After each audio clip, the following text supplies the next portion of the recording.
nagsimula noong dekada 80 sa pamamagitan ng isang Black Rosary Movement na ang sentro ng demosyon ay ang imahe ng mahal na Birhen ng Fatima.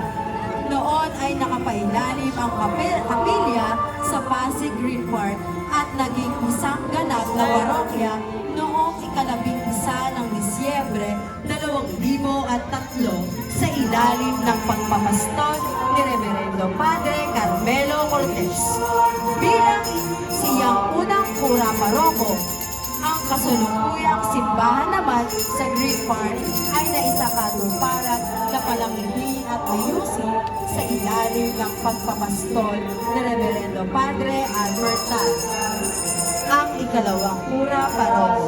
Ito ay binasbasan at itinalaga ng Nooy Obispo ng Antipolo, Lubhang Kagalang-galang Gabriel Reyes, noong ika-5 ng Hunyo 2011. Ang kasalukuyang kurang paroko ay si Reverendo Padre Michael Pacan. Ang imahe na taklok sa ating harapan ngayon ay siyang pinamimituhan ng mga deboto at parokyano, at mga posisyong ito ay makasaysayan para sa venerandang imahe dahil ito ang kanyang unang posisyon sa labas ng parokya.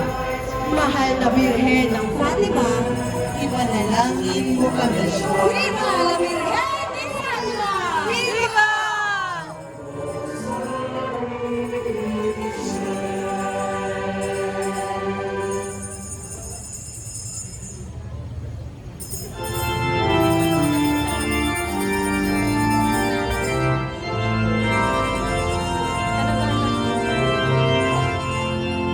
Holy Trinity Parish.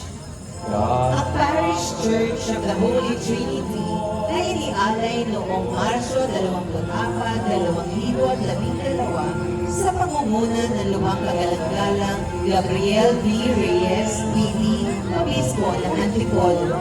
Ang kura paroko noon ay si Reverend Father Pedro Noel Rabonza III. Nagsimula ang parokya bilang isang maliit na kapilya ng komunidad na matatagpuan sa Village East Subdivision.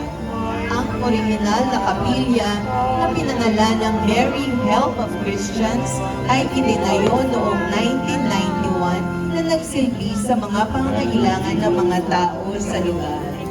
Sa paglipas ng mga taon, dumami ang mga pangangailangan pastoral ng komunidad, kaya naman naglabas ng utusan ng unang obispo, Bishop Protasio